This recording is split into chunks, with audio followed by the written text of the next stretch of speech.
Marilah kita merendahkan diri, pengaku dosa kita. Kita berdoa. Ya Tuhan Allah Bapa, Tuhan Yesus Kristus, Engkau Allah yang Maha Kuasa pencipta segala sesuatu. Engkau adalah adil menghakimi semua orang. Kami datang ke hadapan-Mu, mengaku segala dosa kami yang kami lakukan karena pelanggaran hukum-Mu, baik melalui perkataan kami yang tidak benar, maupun karena nafsu keinginan duniawi yang selalu mempengaruhi kami. Kami patut mendapat murka Tuhan akibat dosa kami itu. Tetapi Engkau adalah Tuhan pengasih dan penyayang. Kasihanilah kami, ampunilah segala dosa dan kesalahan kami di dalam anak-Mu Tuhan Yesus Kristus. Karuniakanlah kami Roh Kudus, agar kami setia mengikuti Engkau di dalam kebenaran dan kekudusan, dan memperoleh hidup yang kekal yang Tuhan janjikan bagi orang yang percaya kepada anak-Mu Yesus Kristus dan Juru Selamat kami. Amin. Janji Tuhan tentang pengampunan dosa kita. Demikianlah firman Tuhan, aku telah menghapus segala dosa pemberontakanmu seperti kabut diterbangkan angin, dan segala dosamu seperti awan yang tertiup. Kembalilah kepadaku, sebab aku telah menebus engkau. Kemuliaan bagi Allah di tempat yang maha tinggi. Amin.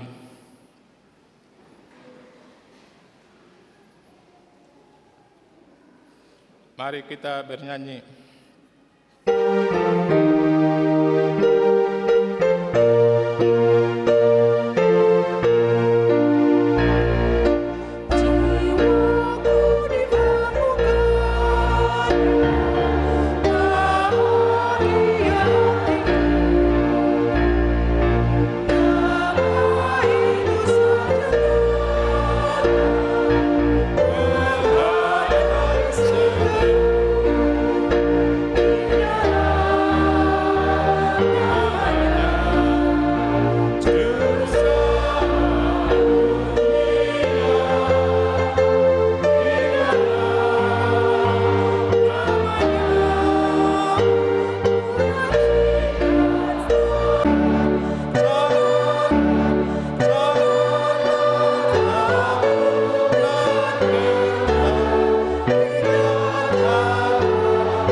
Marilah kita bersama-sama mengaku iman kepercayaan kita.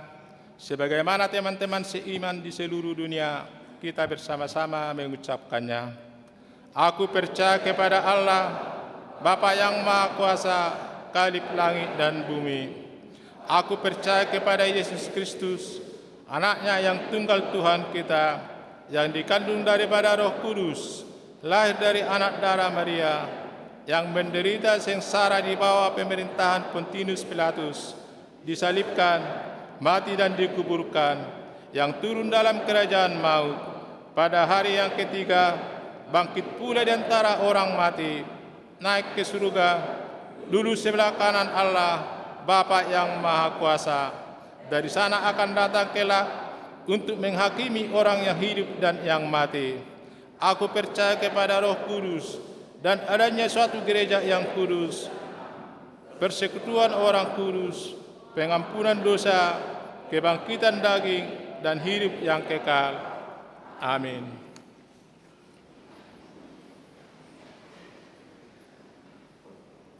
Kita dengar lagu pujian dari Kor Amasalom.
Mari kita dengar warta jemaat kita pada minggu ini.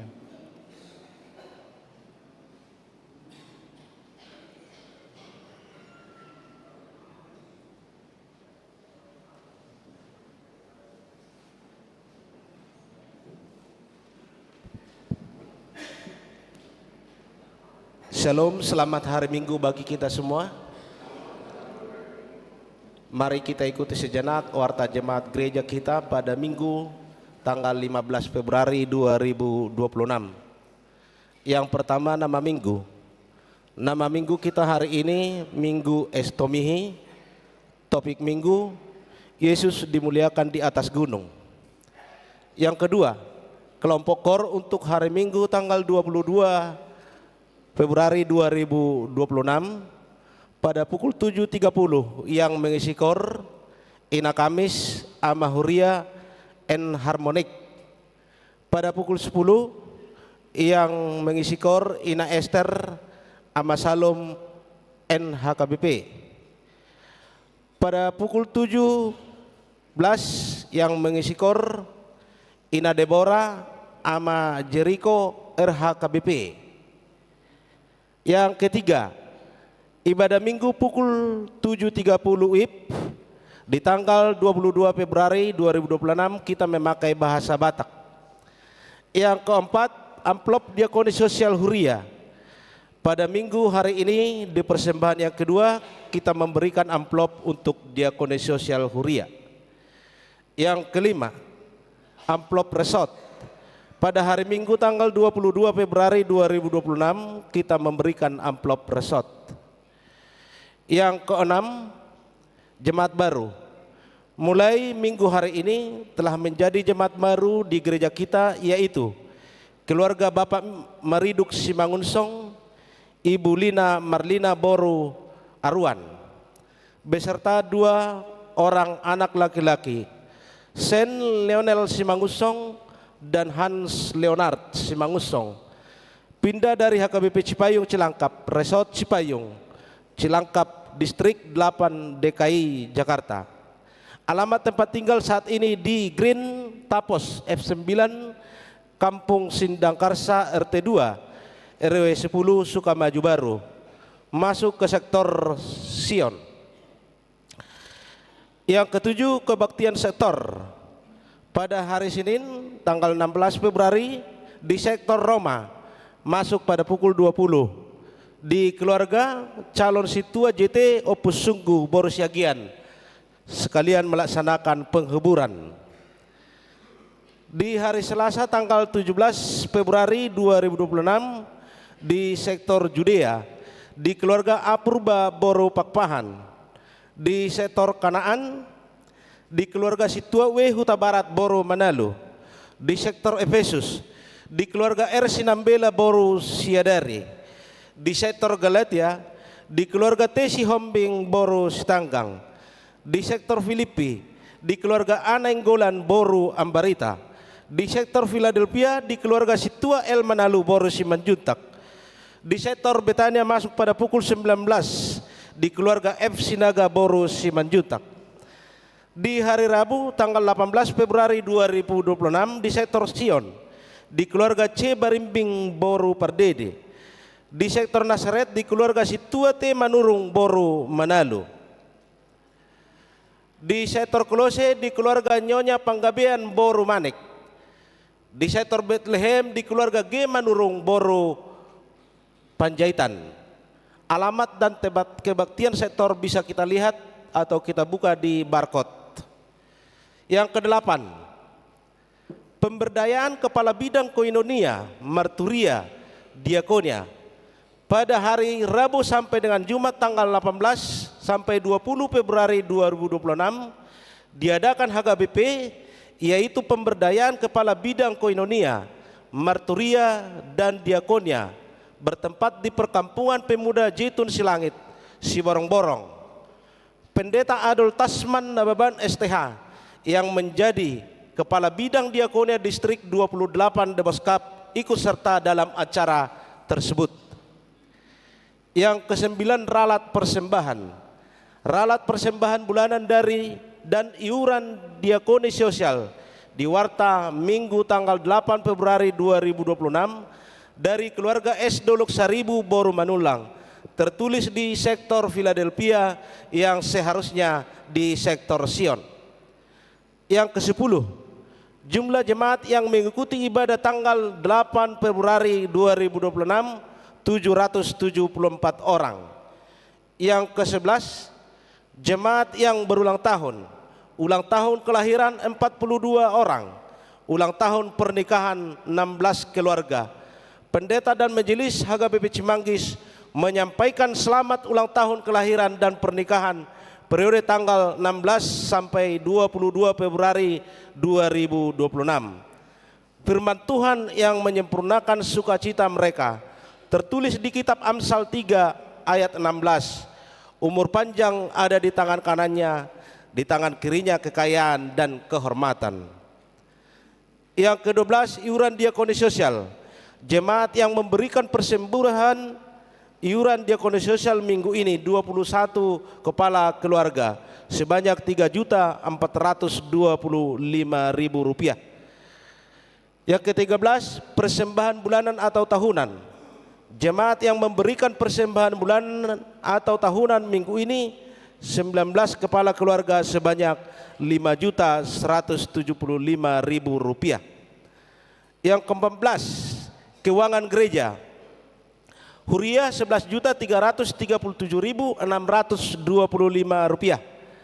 Pembangunan Rp1.014.300.000. Sentralisasi atau pusat Rp10.299.575. Jumlah Rp22.651.500. Jika ada persembahan yang tidak tercantum dalam warta, mohon diinformasikan kepada majelis untuk diperbaiki pada minggu berikutnya. Kami mengucapkan terima kasih untuk jemaat yang sudah melunasi persembahan bulanan dan iuran diakoni sosial sampai bulan Februari 2026 dan ucapan syukur. Untuk jemaat yang ingin membayar persembahan bulanan dan iuran diakoni sosial bisa melalui transfer atau bisa disampaikan ke Perhalado sektor masing-masing. Warta dan informasi yang tidak kami bacakan dan warta keuangan lengkap dapat kita baca pada warta jemaat cetak atau warta jemaat digital yang dapat kita pindai dari barcode atau QR code yang tersedia di bangku kita masing-masing. Demikian warta jemaat minggu ini. Tuhan memberkati persembahan umatnya untuk kemuliaannya. Amin.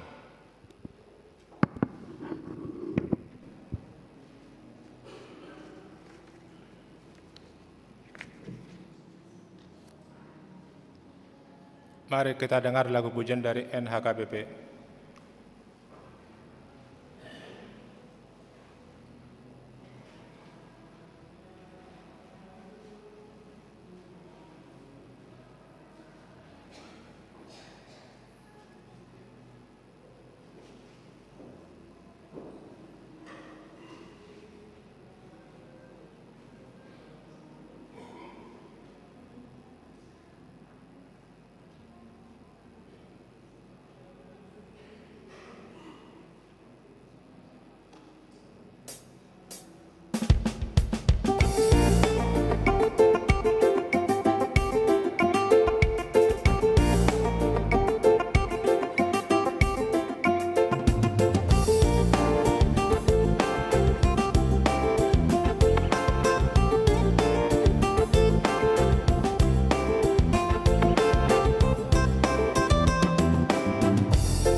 Mari kita bernyanyi dan kita mengumpulkan persembahan 1A dan 1B.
Damai sejahtera Allah yang melampaui segala akal. Itulah yang memelihara hati dan pikiranmu di dalam nama Yesus Kristus Tuhan kita. Amin. Firman Tuhan yang menjadi nas khotbah dalam ibadah kita hari ini Minggu Estomihi tanggal 15 Februari 2026 diambil dari Injil Lukas pasal 9 ayat 28 sampai ayat 36. Mari Bapak, Ibu, dan saudara-saudari, kita dengar dan simak firman Tuhan. Saya membacakan untuk kita demikian. Kira-kira 8 hari sesudah segala pengajaran itu, Yesus membawa Petrus, Yohanes, dan Yakobus lalu naik ke atas gunung untuk berdoa. Ketika ia sedang berdoa, rupa wajahnya berubah dan pakaiannya menjadi putih berkilau-kilauan. Dan tampaklah 2 orang berbicara dengan dia, yaitu Musa dan Elia. Keduanya menampakkan diri dalam kemuliaan dan berbicara tentang tujuan kepergiannya yang akan digenapinya di Yerusalem. Sementara itu Petrus dan teman-temannya telah tertidur. Dan ketika mereka terbangun, mereka melihat Yesus dalam kemuliaannya dan kedua orang yang berdiri di dekatnya itu. Dan ketika kedua orang itu hendak meninggalkan Yesus, Petrus berkata kepadanya, "Guru, betapa bahagianya kami berada di tempat ini. Baiklah, kami dirikan sekarang 3 kemah, 1 untuk engkau, 1 untuk Musa, dan 1 untuk Elia." Tetapi Petrus tidak tahu apa yang dikatakannya itu. Sementara ia berkata demikian, datanglah awan menaungi mereka. Dan ketika mereka masuk ke dalam awan itu, takutlah mereka. Maka terdengarlah suara dari dalam awan itu yang berkata, "Inilah anakku yang kupilih, dengarkanlah dia." Ketika suara itu terdengar, nampaklah Yesus tinggal seorang diri, dan murid-murid itu merahasiakannya. Dan pada masa itu mereka tidak menceritakan kepada siapapun apa yang telah mereka lihat itu. Demikian firman Tuhan. Selamat hari Minggu buat kita semuanya. Bapak, Ibu, dan saudara-saudara jemaat Tuhan, peristiwa pemuliaan Yesus di bukit ini sering disebut dengan istilah transfigurasi. Perubahan wajah Yesus yang terlihat secara fisik, transfigurasi namanya. Tetapi sebelum kita mendalami makna transfigurasi ini, kita perlu melihat pesan penting sebagai pembuka dari peristiwa ini yang dicatat di dalam ayat 28. Mari kita baca dulu Bapak, Ibu, dan saudara-saudari ayat 28 ya. Kira-kira 8 hari segala pengajaran itu, Yesus membawa Petrus, Yohanes, dan Yakobus lalu. Pesan pertamanya di sini adalah memaknai doa atau berdoa dalam peristiwa ini yang berbeda dengan doa yang biasa kita pahami. Kalau berdoa yang biasa kita pahami itu adalah sebagai media puji-pujian dan permohonan. Itu biasa. Kalau kita ditanya mau dimanapun apa arti berdoa, pasti kita langsung respon dengan 2 makna sederhana itu. Doa itu adalah meminta atau memohon puji-pujian kepada Tuhan. Tapi momen berdoa dalam nas ini adalah sebuah momen yang berbeda dengan makna yang biasa itu. Yang pertama, bahwa berdoa pada momen Yesus ini adalah sebagai sarana transformasi atau perubahan. Yang dimaksudkan di sana adalah ketika wajah Yesus berubah dan pakaiannya menjadi berkilau-kilau, menjadi putih, itu bukan peristiwa yang biasa di dalam aktivitasnya. Dan itu didapatkan Yesus, terjadi pada Yesus hanya ketika dia berdoa di situ. bukan pada saat dia sedang mengajar atau berkhotbah, bukan saat dia melakukan tanda-tanda mujizat, bukan juga saat dia sedang menyembuhkan, tetapi saat dia berdoa di tiki martangnya. Kita mau diingatkan bagaimana kita memahami doa itu tidak melulu soal pujian dan permohonan. Nah, di tengah-tengah kesibukan kita Bapak Ibu dan saudara-saudari, kita memang sudah kehilangan momen bersaat teduh, berdoa untuk membangun relasi yang sungguh-sungguh dengan Tuhan selain daripada momen-momen yang umum. Makan, mau tidur, mungkin juga saya sudah bangun atau sedang dalam keadaan sakit. Ada lagi hal yang lebih terlihat hebat, berdoa saat di pesta dan selesai makan juga ditutup dengan doa, hanya sebatas itu. Tapi momen untuk melihat karya Tuhan membuat kita memiliki karisma dan memiliki sesuatu yang berbeda dari biasanya, itu sudah sangat sulit. Oleh karena itu, kalau Yesus berdoa di bukit ini, itu mengajarkan kita bagaimana kita memilih satu tempat atau paling tidak satu waktu kesempatan berdoa dengan khusyuk tanpa permohonan atau daftar-daftar permintaan. Dakolan laho mangido doho mamuji alai. Lebih mendalami bagaimana relasi kita dengan Tuhan, supaya di sana ada karya yang mungkin bagi kita itu sesuatu yang luar biasa dari Tuhan. Jadi ada momen perubahan transformasi yang harus kita alami lewat doa itu. Yang kedua itu adalah doa sebagai pencarian dan penemuan kehendak Allah, bukan kehendak kita. Ketika kita berdoa dan membuat daftar-daftar menu permohonan, saya yakin sering sekali kita berdoa itu untuk memenuhi keinginan kita. Ido teh manginang? Ido. Sekalipun dalam doa Bapa kami kita akhiri dengan jadilah kehendakmu, tetapi keinginan kita masih mendominasi. Tapi Yesus tidak demikian. Dia mau mencari, mau melihat, mau menemukan, dan akhirnya menghidupi kehendak Allah dalam dirinya. Karena dicatat tadi dalam ayat 31, tujuan akhirnya bukan di kemuliaan yang terjadi dalam sesaat itu, melainkan pada kematiannya di Yerusalem. Kematian, kepergiannya ke Yerusalem dan kematiannya di kayu salib, itulah kehendak Allah atas diri Tuhan Yesus. Nah, sehingga dia di sana berdoa itu bukan untuk memenuhi keinginannya.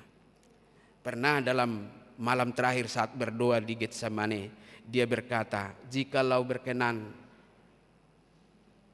dia membuat sesuatu atas keinginannya. Salpuhom mapanginumanon. Tetapi dia berkata, tapi janganlah kehendakmu lah yang terjadi. Maka kita juga diajari lewat poin kedua ini tentang bagaimana isi doa kita itu sebenarnya memang benar-benar fokus kepada pencarian kepada kehendak Allah. Doa yang benar dalam momen seperti ini adalah menyelaraskan detak jantung kita dengan detak jantung Allah. Menyelaraskan keinginan kita dengan keinginan Allah, bukan memaksakan kehendak kita. Karena seringkali kita memang berdoa hanya untuk mengikuti rencana kita. Sehingga ketika apa yang kita doakan dengan sebuah ekspektasi sesuai keinginan kita, ketika itu berbeda, maka muncullah kekecewaan. Maka di sini kita diajarkan tentang puncak doa adalah ketika kita berkata, Tuhan jadilah kehendakmu. Yang perlu kita mohonkan jika kita masuk daftar permohonan itu adalah kuatkan aku untuk menjalani rencanamu. Sebagaimana Yesus harus masuk kepada visi misi Allah Bapa di surga dengan pergi ke Yerusalem dan di sana dia disalibkan.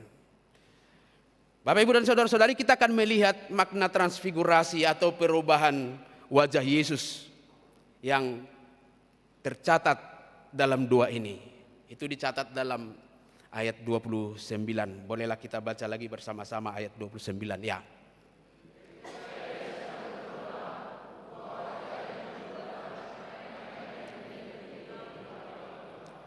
Ya.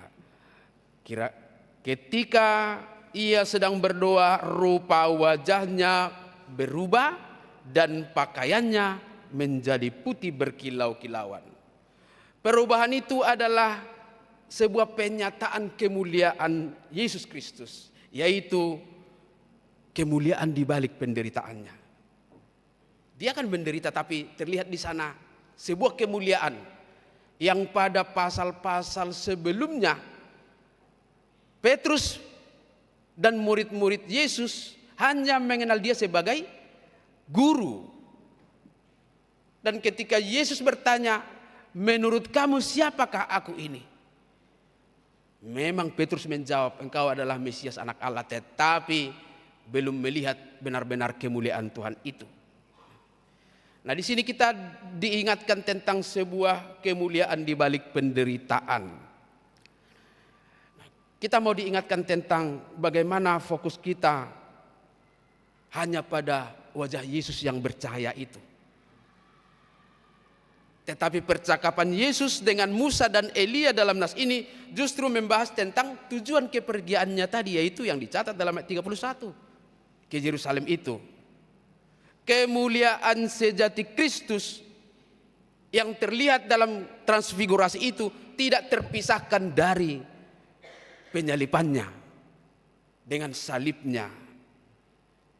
Jadi merupakan sebuah gambaran kemuliaan yang akan didapatkannya setelah kemenangannya di kayu salib, dengan tujuan supaya ketika Yesus memperlihatkan itu, para murid-murid itu kuat dan tangguh menjalani kehidupan ketika Yesus pun harus ditangkap dan disalibkan dan mati di kayu salib itu.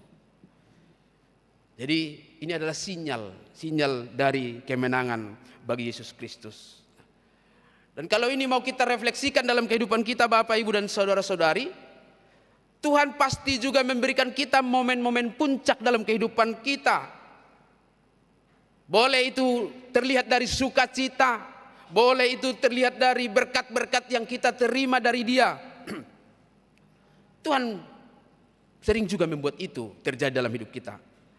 Tetapi diingatkan supaya kita tidak membuat kita lupa diri atas kehidupan kita. Kita lupa daratan. Tidak untuk itu. Setiap sukacita, berkat-berkat yang membuat kita berbahagia, jangan membuat lupa siapa Tuhan kita. Tetapi mari kita jadikan itu sebagai bahan bakar energi iman ketika kita harus menghadapi penderitaan. Ketika kita harus menghadapi penderitaan. Murado yamang inang atusan. Molo adong ka persaulia di bagasang ulut taon na niluwas ni de batata jalo. Sotong lupa diri hita. Unang tapak kei gabe sada momen holan euforia bersukacita. Tetapi diingatkan karena sisi kehidupan kita akan selalu berganti. Songonah tahe sorhani badati. Akan ada momen indah, tetapi diingatkan ada juga momen yang sulit. Maka dalam perputaran itu mari kita lihat supaya sukacita itu yang kita terima sekarang menjadi energi iman kita untuk menerima jikalau Tuhan mengizinkan pergumulan, persoalan hinggap di dalam kehidupan kita. Oleh sebab itu kita harus bijaksana melihat momen seperti transfigurasi itu. Momen perubahan Yesus dan pakaiannya yang putih berkilau-kilauan itu secara iman. Bahwa itu adalah cara Tuhan yang boleh kita aplikasikan untuk menyeimbangkan kehidupan kita. Asadong keseimbangan. Karena ketika kita memahami momen itu, maka kita tidak akan jatuh kepada hal-hal yang membuat kita terlena. Dan ini poin kedua yang sangat penting. Supaya transfigurasi secara fisik ini jangan hanya secara fisik melulu, tetapi harus masuk ke ranah iman. Yang kedua, kita diingatkan tentang bahaya zona nyaman rohani kita.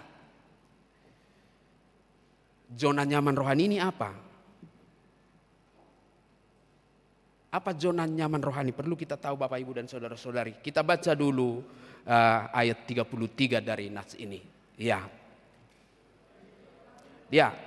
Dan ketika kedua orang itu hendak meninggalkan Yesus, Petrus berkata kepadanya, "Guru, betapa bahagianya kami berada di tempat ini.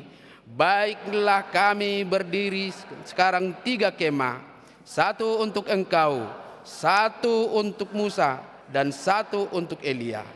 Tetapi Petrus tidak tahu apa yang dikatakannya itu.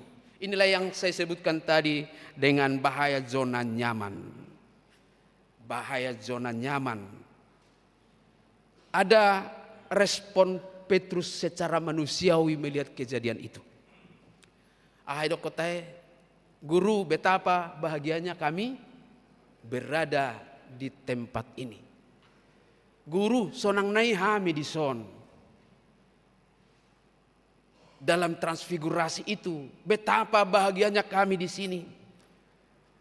Dan terlihat kalimat itu, Petrus ingin menghentikan waktu dan menetap di dalam kenyamanan spiritual yang terjadi itu. Saya nang disimai bana terus, dak keluar be.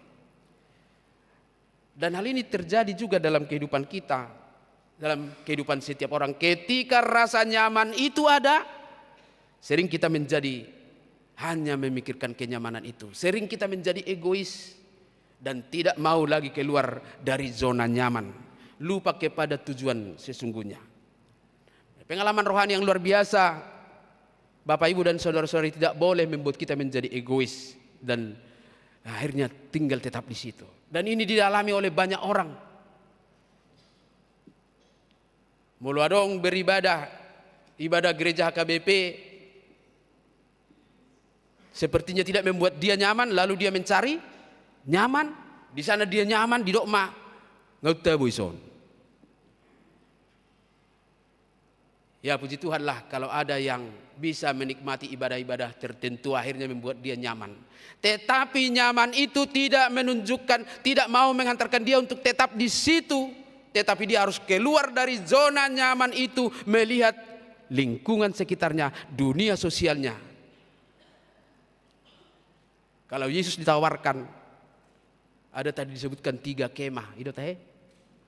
Kubahin maison, asai sok kita kan, unang polalau behita manang tu dia. Tapi Lukas ini tadi mencatat, dia tidak tahu apa yang dia katakan itu. Bodoh tak pauli-uli rasa nyaman di hita, tak fasilitasi sudah akka narikot di gereja. Tapi rasa nyaman itu harus berdampak pada pemenuhan misi Allah dalam kehidupan kita. Eko saat dotong tu sih. Nganyama kita beribadah, molong nganyama kita beribadah dibandingkan dengan masa-masa lalu, masa-masa dulu. Sekarang sudah nyaman. Dan rasa nyaman itu bukan untuk baisom maita terus terlena dalam ibadah-ibadah, terlena dalam nyanyian-nyanyian, terlena dalam doa-doa, tetapi lupa kepada misi Allah yang ditujukan kepada kita. Harus keluar. Dan itu yang diingatkan supaya kita jangan nyaman di zona nyaman ini. Itu menjadi berbahaya. Kita tidak akan move on dari hanya sekedar ritual-ritual, tetapi harus keluar kepada apa yang menjadi tugas kita. Sekali lagi, ketika kita berdoa dan beribadah hingga mengalami perjumpaan dengan Tuhan, seharusnya itu memotivasi kita untuk siap keluar menghadapi tantangan. Jadi moladong siap kita manginang ringga siap beribadah, ringga siap mertangi yang marede, HP hola nacik si majujung netor mengedungi. Adi ngok ma, barat tidang marpakor hodope, beribadah tangi yang do edenai tu todina. Molo arong madok ko molo somar minggu wacik dagi kuinna, berarti dia kecanduan. Anggotong godang muba tujuan napi nangido di debata di bagasan nguluta. Justru sekarang bisa menjadi terbalik. Apa yang dari luar itu kita bawa ke dalam, dan akhirnya suasana di luar yang masuk ke dalam. Bunuh songonita he, boy. Mulu perbada-badai luar, rotu gereja gabe. Unang pala nangit dokok kamu, dak kitai, saya unang mahitai. Itu. Tapi ketika dia mengalami transfigurasi, pertemuan dengan Tuhan Yesus, dan hatinya berdamai, jangan katakan disinilah kita kumpul-kumpul. Keluarlah, karena di luar ada tantangan-tantangan iman yang harus kita hadapi dan kita menangkan. Amin. Itu yang harus kita buat sebagai momen perjumpaan dengan Tuhan itu. Jadi bukan hanya sekedar membangun kemah eksekutif, bukan hanya membangun kemah yang eksklusif yang memisahkan kita dari orang lain. Banyak kelompok-kelompok gereja seperti itu. Oludang bidang ditadda bapak naro omak na hola nalani, alaisa dokon kita bersaudara. Salah. Gereja itu harus berdampak. Perjumpaan dengan Kristus itu harus berdampak. Rasa nyaman kita dengan bersama-sama dengan Tuhan itu sebenarnya dia sedang menyuruh kita pergi dan cari jiwa, temukan mereka menjadi sahabat. Oh si pata, na gereja pe olo, saya dijuluki, ngaroding gan, dicaki. Jadi memang haroa kualitas ni pardongan tau lak ni 30 halak do. Mereka kamu mapunguan-punguan persautaan stem, mololo bi 30 halak atapu kama pagodak kuita iturin na do. Sebenarnya ni anasadong do anong ketua unian. Bukan untuk memudahkan koordinasi. Anggota tong mar sektor na memudahkan koordinasi do kan. Ona tong asata badu ketua. Nah, ini menjadi kritik penting bagi kita ketika kita sedang nyaman dengan Tuhan. Ale usupku maju nyaman doamu do Tuhan ya kamanginang. Nyaman. Ketika kenyamanan itu datang mari keluar. Di luar banyak hal yang harus kita lihat sebagai potensi untuk memenuhi panggilan kita. Dan yang terakhir, sebagai poin penting sesuai dengan topik ibadah kita, Yesus dimuliakan di atas gunung. Inilah momen penyingkapan jati diri siapa Yesus sebenarnya. Tadi saya sudah dalam pengantar pertanyaan-pertanyaan tentang siapa Yesus ini hadir sebelum-sebelumnya. Ada yang mengatakan dia adalah Elia atau salah seorang nabi. Dia adalah Yohanes Pembaptis. Dia adalah banyak. Hanya Petrus yang mengatakan bahwa dia adalah Mesias, anak Allah. Karena dalam setiap perjumpaannya dengan murid-murid dan orang banyak, kesan yang hadir dalam pikiran banyak orang itu adalah bahwa Yesus hanya seorang rabi, hanya seorang guru, pengajar yang luar biasa, hanya seorang tabib biasa yang bisa menyembuhkan, karena pada saat itu banyak tabib-tabib yang bisa menyembuhkan. Tidak beda lain. Bahkan pemerintahan Romawi menuduh itu adalah pembentukan satu partai baru. Karena sudah ada partai-partai yang dalam arti modernnya ada kaum Zelot, ada kaum Farisi, maka partai-partai itu di kerajaan ini. Nah punya saham untuk bagaimana melakukan sesuatu di tengah pemerintahan ini. Sampai kepada pengurusan pajak. Aina zulu nga masa bay paborokop pajak. Didang pamaret tabi mangulahu nalay itu mahal jauh dia sama asa jago. Hidup banda terlibat si Zakeus kan? Sudah.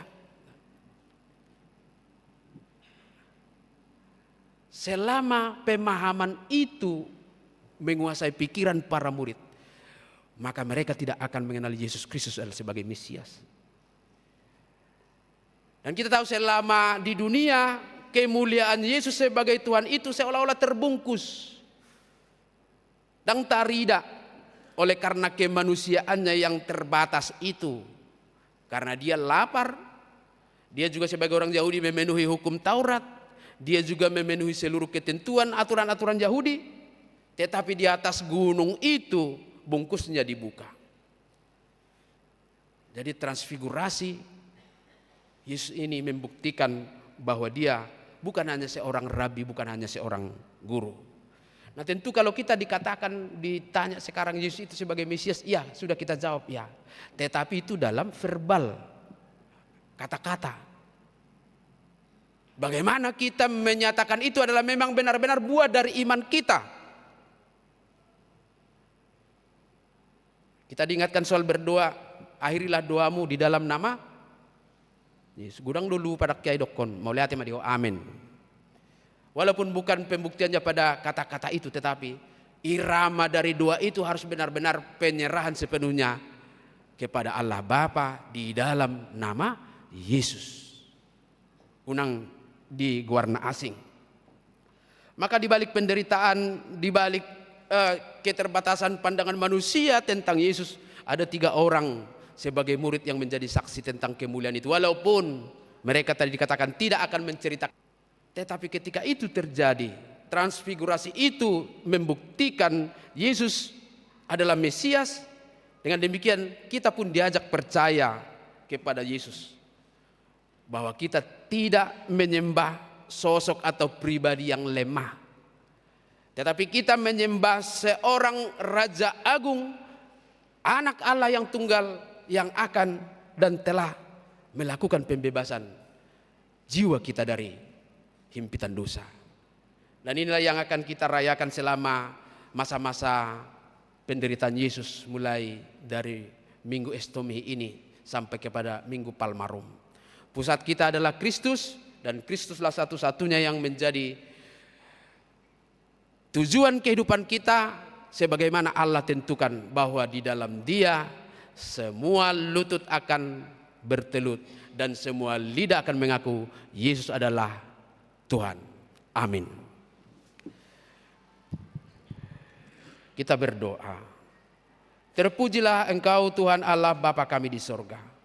Cinta kasih-Mu yang selalu Kau hadirkan adalah kekuatan bagi kami. Firman-Mu yang selalu Engkau taburkan adalah menjadi pandu untuk menjalani kehidupan kami.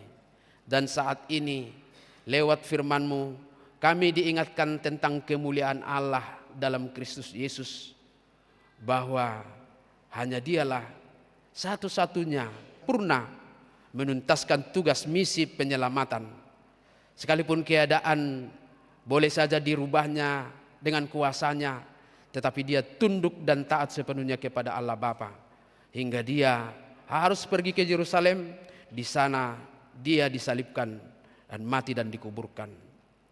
Bapa di sorga, biarlah firman-Mu ini kami bawa pulang untuk mengingatkan kami ketika Tuhan juga boleh memberikan kami rasa nyaman dalam kehidupan kami.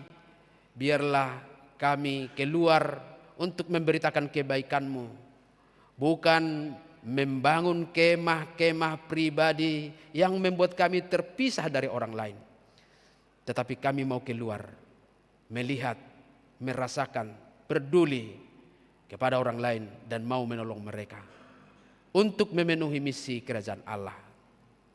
Terima kasih Tuhan, berkati seluruh jemaat-Mu yang hadir dalam ibadah ini.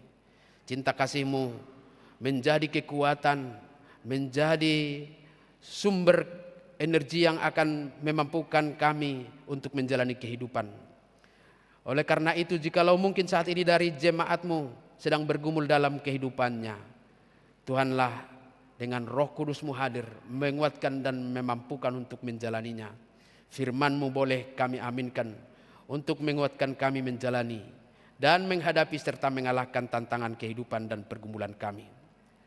Terima kasih Bapa di sorga, biarlah bilur-bilur-Mu juga memulihkan saudara dan saudari kami yang saat ini sedang sakit, apakah dirawat di rumah sakit atau sedang berbaring di tempat tidurnya di rumah. Dan saudara-saudari kami yang sedang menjalani proses pemulihan atas kesehatannya. Tuhanlah yang memberikan mereka kesabaran serta dalam keyakinan Tuhan bekerja memulihkan kesehatan mereka. Berdoa juga untuk seluruh jemaat-Mu, untuk setiap pekerjaan-pekerjaan yang Tuhan berikan bagi mereka. Kiranya juga kekuatan serta sukacita Engkau hadirkan. Dan dalam iman kami dan seluruh jemaat-Mu boleh melakukan pekerjaan-pekerjaan kami di dalam takut akan Tuhan. biarlah juga kami boleh menjadi berkat bagi sesama kami dan di sekitar kami, supaya orang-orang juga boleh melihat kebaikan-Mu lewat kehadiran kami. Kami berdoa buat saudara-saudari kami yang saat ini sedang dilanda oleh musibah banjir, juga tanah longsor, dan berbagai bencana-bencana yang terjadi oleh karena kerusakan alam dan oleh karena kerakusan manusia. Engkaulah yang menolong dengan kuat kuasa Roh Kudus-Mu. Dan ajar kami sebagai anak-anak-Mu untuk dapat mengulurkan tangan semampu kami untuk menolong mereka. Dan ajar kami untuk selalu membawa mereka dalam doa-doa kami. Kami berdoa untuk pemerintah kami. Biarlah juga dengan hikmat dari Tuhan, pemerintah kami dapat menjalankan tugas pemerintahan dengan baik, mengayomi masyarakat, dan melakukan pelayanan masyarakat untuk semua unit pelayanan berjalan dengan baik. Engkau menghentikan dari oknum-oknum niat-niat yang tidak baik, supaya mereka juga dapat menjalankan tugas dengan baik. Ajar juga kami semua warga masyarakat Indonesia untuk mendoakan pemerintah kami, menaati seluruh peraturan dan ketentuan yang ditetapkan pemerintah, membayar pajak, karena dengan demikianlah kami dapat menghadirkan kemuliaan Tuhan di dunia sosial kami, menjadi pribadi-pribadi yang taat kepada pemerintah. Bapa di surga, kami berdoa buat saudara-saudari kami yang dalam minggu ini merayakan ulang tahun kelahiran dan pernikahan. Kiranya cinta kasih-Mu juga hadir untuk menuntun perjalanan kehidupan mereka ke depannya, sembari mengingatkan mereka untuk bersyukur kepada-Mu. Berkati pelayanan ibadah kami dan berkati seluruh perangkat-perangkat ibadah, supaya ini juga boleh menghadirkan rasa nyaman yang akan mendorong umat-Mu boleh hadir di dunia sosial mereka dengan buah-buah dari iman yang sudah Tuhan taburkan dalam hati kami. Terpujilah nama-Mu. Dalam nama Yesus Kristus kami berdoa dan bersyukur. Amin. Kita naikkan pujian syukur kita dari buku nyanyian HKBP nomor 586, dan dengan hati yang bersyukur kita memberikan persembahan kedua dan diakonia sosial gereja. Kudus,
Marilah kita berdoa untuk menyerahkan persembahan kita kepada Tuhan. Ya Allah Bapa kami yang di surga, kami mengaku bahwa Tuhan adalah sumber dari segala karunia yang melimpah dalam kehidupan kami masing-masing. Sebagian daripada karunia itu kami serahkan kembali sebagai persembahan kepada Tuhan. Terimalah dan berkatilah persembahan umat-Mu ini, agar dapat kami pergunakan untuk pekerjaan pelayanan kerajaan Tuhan di dunia ini. Bukalah hati kami untuk mengenal betapa banyak berkat dan karunia yang kami peroleh dari Tuhan, supaya kami senantiasa bersyukur kepadamu. Di dalam nama Yesus Kristus Tuhan kami. Amin.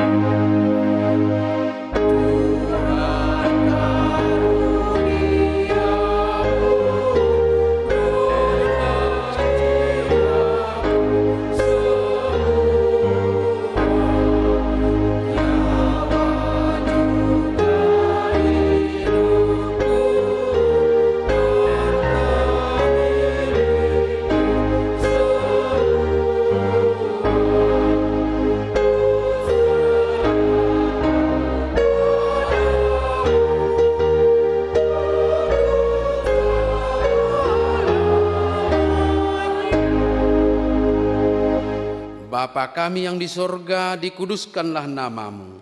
Datanglah kerajaanmu. Jadilah kehendak-Mu di bumi seperti di sorga. Berikanlah kami pada hari ini makanan kami yang secukupnya. Dan ampunilah kami akan kesalahan kami, seperti kami juga telah mengampuni orang yang bersalah kepada kami. Dan janganlah membawa kami ke dalam pencobaan, tetapi lepaskanlah kami daripada yang jahat.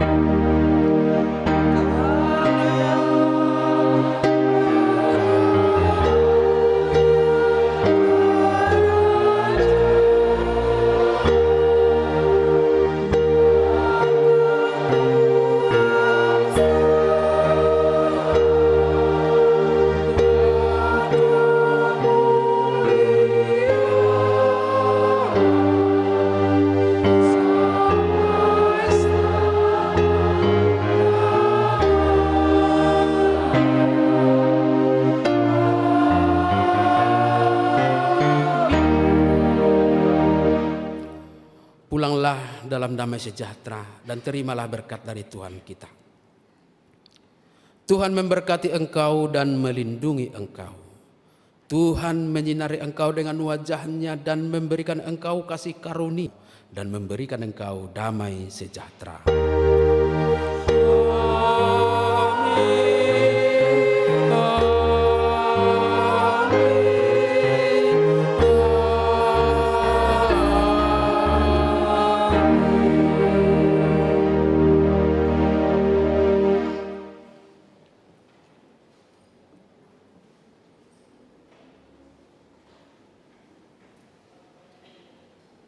Amin.